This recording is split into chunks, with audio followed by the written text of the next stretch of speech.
dimanche 20 août de l'an 2017. Bonjour, bienvenue sur l'invité. Malgré les hausses des prix et les restrictions légales, interdiction de fumer dans les lieux publics, l'interdiction de vente aux mineurs, l'usage du tabagisme ne fléchit pas depuis plus de 10 ans et la cocaïne est l'une des actives dans le domaine de la toxicomanie les plus utilisées, soupire un véritable problème de société partout dans le monde. C'est avec grand plaisir que nous en parlons sur l'invité avec M.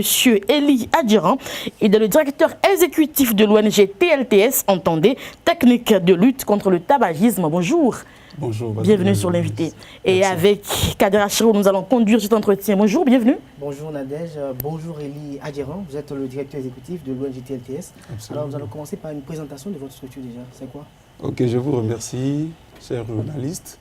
Comme l'indique le nom, TLTS, c'est une ONG qui travaille dans la lutte contre le tabagisme, la toxicomanie et la recherche d'une bonne santé au sein de notre communauté. Comme vous pouvez donc le savoir, les statistiques ont donc démontré que les jeunes s'adonnent de plus en plus à la consommation du tabac, à l'alcool. C'est des comportements qui ne sont donc pas acceptables au sein de notre communauté. Du coup, cela donne plusieurs conséquences sur leur état physique. Et vous pouvez donc le savoir, ce n'est même pas que les conséquences physiques, c'est aussi les conséquences psychologiques et même aussi donc reproductives.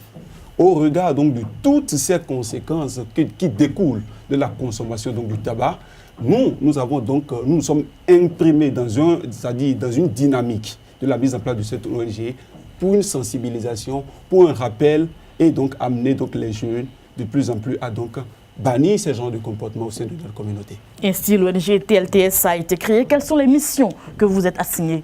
Merci madame. Les missions, comme je l'ai annoncé donc à l'entame, les grandes missions donc de l'ONG TLTS sont donc d'aller et de sensibiliser donc les jeunes. Comme vous pouvez le savoir, nous avons mis en place dans les différentes écoles, puisque vous n'êtes pas sans savoir que les jeunes, à partir même donc de l'âge de l'adolescence, se donnent à des comportements, soit pour avoir la virilité sexuelle, aussi, soit pour également donc travailler et développer donc avoir d'autres aptitudes physiques plus fortes. Alors là, ils se donnent donc à ce genre de comportement. Donc les différentes missions que nous sommes d'assiller, c'est d'aller au niveau donc de la couche juvénile et les sensibiliser davantage. Donc dans toutes les écoles, nous avons dans notre dynamique d'action de mettre en place des points focaux qui visent donc à travailler avec les jeunes, hommes et femmes, pour pouvoir rappeler dans les différentes écoles que consommer le tabac peut donc leur être fatal. Et comme vous pouvez donc le savoir bien évidemment, c'est pour ça même que nos administrés, en l'occurrence le législatif, a donc pris à bras le corps cette question et donc des lois ont été donc votées pour essayer donc de pallier à ce fléau social. Alors, comme je l'ai dit à l'entame, la problématique donc du tabac constitue de plus en plus une situation écurrente au sein de notre communauté. Et alors, la statistique donnée déjà par l'OMS, l'Organisation mondiale de la santé, montre que la plupart, les premières causes de la mortalité au sein de la communauté jeune est beaucoup plus liée à la consommation du tabac. Alors, pour réduire considérablement donc cette situation, nous nous sommes donc assignés pour la majeure partie de notre mission, celle donc de sensibiliser. Alors vous étiez tout à l'heure en train de parler du plan d'action de l'ONG. Alors pour nous décrire quelques programmes d'activité prévus dans ce plan d'action? Oui, comme plan d'activité, nous avons déjà mené autant d'activités. Déjà même le 1er août passé, au cours de la célébration de notre souveraineté nationale et internationale, et bien évidemment, on a organisé une séance de sensibilisation au niveau de la plage Fijosé pour rassembler les jeunes, ensemble avec les femmes, pour leur parler. Vous n'êtes pas aussi sans savoir que la fête de Bob Marley, comme on le dit si bien au sein de la jeunesse, les hommes pensent que célébrer une personne, c'est aussi donc développer des vices. Alors c'est de l'incivisme. Je pense qu'avec le temps, les choses sont en train de se dynamiser. Nous profitons donc de ces canaux-là pour essayer donc d'aller et de leur rappeler. Nous choisissons des thématiques que nous abordons, que nous essayons donc de décliner en des objectifs, que nous essayons donc de planifier et on essaie donc de le travailler au fur et à mesure. Et je pense que ça a commencé par prendre. Parce que les jeunes, eux-mêmes, ils en sont bien conscients, ils en ont conscience et ils prennent déjà donc l'effort nécessaire pour nous accompagner et commencer par réduire. Même si c'est vrai qu'il n'y a jamais une génération spontanée. Évidemment. Et déjà, on ne peut pas avoir un résultat du coup. Mais ce serait donc échelonné avec le temps. Et comme on est en train de le faire, notre sensibilisation va déjà dans cette dynamique d'action. Mais pour une bonne santé sociale, la consommation du tabac, ce n'est pas bien pour les femmes enceintes aussi? Bien évidemment, comme vous l'avez su bien dit, et femmes, et hommes, et jeunes, qui parlent de la jeunesse en général, parlent de tout. Parce que déjà, la jeunesse, ça se caractérise même jusqu'à l'âge de 50 ans. Et comme vous pouvez le savoir, les femmes, même aujourd'hui, sont ignorantes de la consommation. On pense que c'est garder déjà soit la cigarette, soit prendre peut-être des dissolutions, etc., qui sont forcément se droguer. Non. Déjà, même si déjà un consommateur de tabac ou peut-être de la cigarette est à côté de toi, dans les encablures, et déjà toi tu inhales déjà l'odeur ou la fumée. C'est que du coup, toi-même tu es déjà exposé au même type que celui qui est en train de le consommer. Donc les risques sont énormes. Au fait, c'est une question d'ignorance. C'est des choses qui se passent au quotidien dans nos environnements et nous ne maîtrisons toujours pas quand même l'ampleur des dégâts qui en découlent de ces. Donc les femmes enceintes, par exemple, pendant qu'elles sont en état, ou du coup, au cours de leur période menstruaire, si déjà elles se donnent à ces gens, cela peut déjà avoir une conséquence pathologique sur leur état sanitaire. Du coup, déjà dans les hôpitaux, etc., au CNHU, si vous allez, faites-en un tour, vous allez constater vraiment que les conséquences sont énormes. Vraiment, il est très important que nous agissions et nous agissons véritablement. L'heure est grave. Et au sein de la jeunesse, on dit que la jeunesse est le socle. D'accord? C'est nous qui allons assurer donc l'avenir de demain et qu'il est donc impérieux que nous agissons impérativement pour vraiment redresser et finir avec ce fléau-là au sein de nos communautés. Alors, quelle est la stratégie de mise en exécution pour l'atteinte des objectifs que vous êtes fixés? Au nombre de stratégies, je l'annonçais déjà à l'entame, c'est d'abord la mise en place des points focaux dans les écoles. Il faut d'abord trouver une forme de planification. Dans notre plan d'action, on a identifié d'abord les zones où s'affrontent, se rassemble beaucoup plus la jeunesse. Ces zones, c'est les lieux de spectacle. C'est souvent les écoles, c'est déjà les bistrots, c'est déjà les buvettes, etc. Donc nous allons comme une communication agressive. Nous allons d'abord leur parler.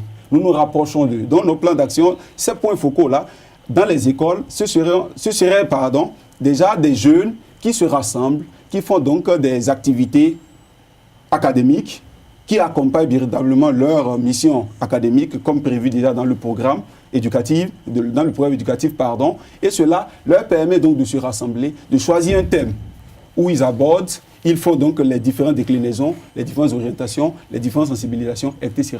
Après, ils descendent donc dans les rues, dans les ateliers, dans les différents lieux où se rassemblent donc les différentes couches juvéniles, pour aller donc leur porter le message en faisant donc des petites formes de communication. Ces retombées, c'est que les personnes les plus atteintes, nous leur mettons en place, nous travaillons ensemble avec des centres de santé pour essayer donc d'être désintoxiqués. Merci.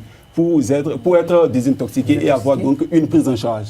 Alors, donc dans ces écoles et dans les universités, etc., nous envisageons dans toutes les écoles, ensemble avec le gouvernement, travailler pour véritablement créer ces centres-là pour essayer donc d'assurer une communication au quotidien et de façon permanente. Parce que là, si nous allons d'une manière aléatoire, sans être périodique, d'accord, cela ne nous permettra pas de pouvoir atteindre l'objectif visé. Donc, parmi ces plans d'action, c'est d'abord cela.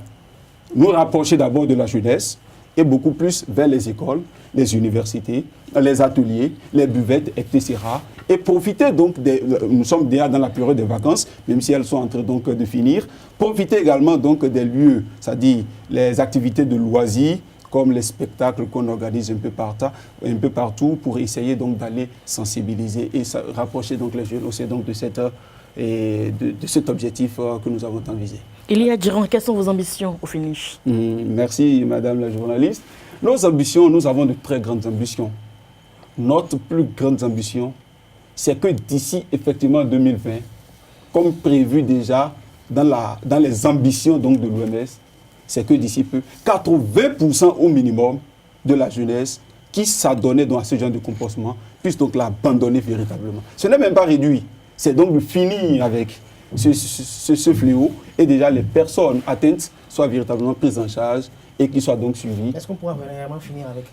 C'est vrai, ça peut paraître comme... 80%, vous l'avez dit. C'est vrai, ce n'est pas impossible. A priori, quand on annonce les chiffres, ça paraît comme une utopie. Mais je pense que grâce à la volonté, nous sommes, après tout, dans une communauté qui a besoin d'être sensibilisée. Et je pense que déjà, c'est un des pas que nous sommes en train de poser à travers ces canaux. D'ici 2020, c'est possible. Bien évidemment, parce qu'aujourd'hui, nous sommes en 2017 et je pense que d'ici 2020, nous avons encore... En fait, c'est des périodicités que nous nous fixons, c'est-à-dire des limites que nous fixons. Je pense que grâce à l'aide de tous, puisque, comme nous le disons si bien, ce n'est pas pour nous seulement, c'est aussi bien pour la société et pour donc notre pays en général, et l'Afrique, et même le monde entier.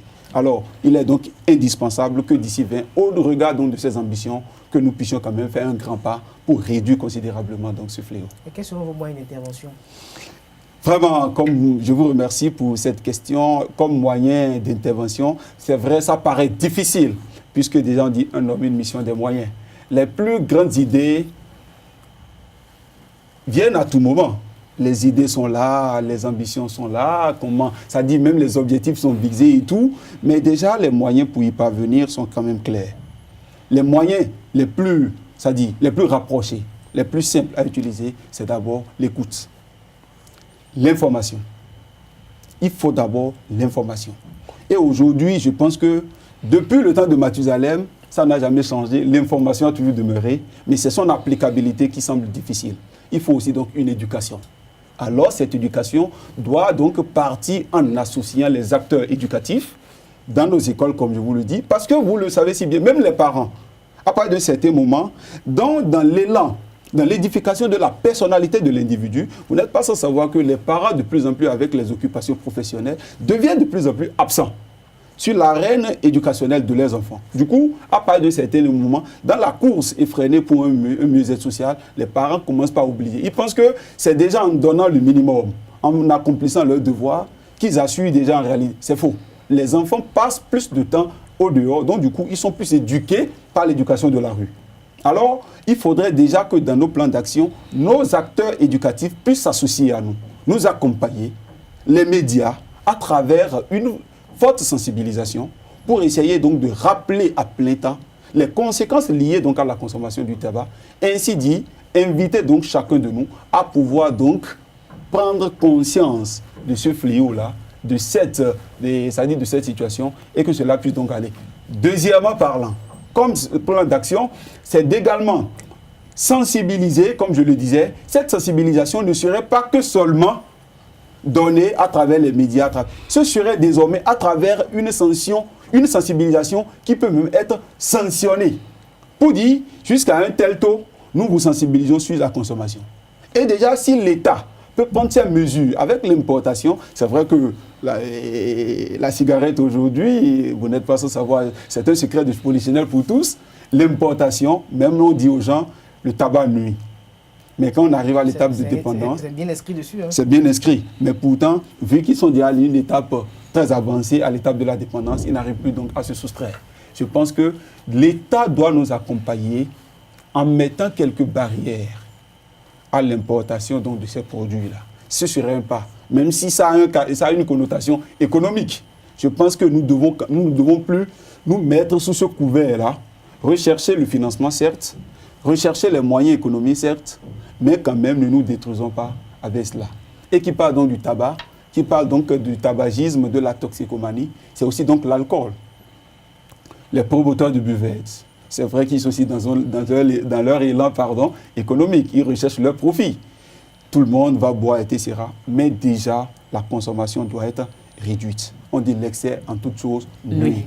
Et déjà, nos acteurs de sécurité, déjà également doivent nous accompagner comme plan d'action. Nous les invitons, puisque eux aussi, si déjà tu consommes donc de la cigarette, du tabac, de l'alcool et tu te mets au volant, suivez mon regard, c'est une conséquence sine qua non. Parce que là, cette condition-là, elle est sine qua non, pardon. C'est pour dire déjà que nous devons nous mettre dans une dynamique d'une vision commune, prospective et donc analytique pour nous dire que notre vision, c'est véritablement réduire totalement la consommation donc, du tabac. Voilà un peu quelques-uns des moyens d'action que nous envisageons donc de mettre en place. Et pour finir, on appelle à l'endroit des structures étatiques et autres organismes compétents pour le succès de ce défi social. Oui, merci beaucoup. Comme un appel, nous invitons tout le monde.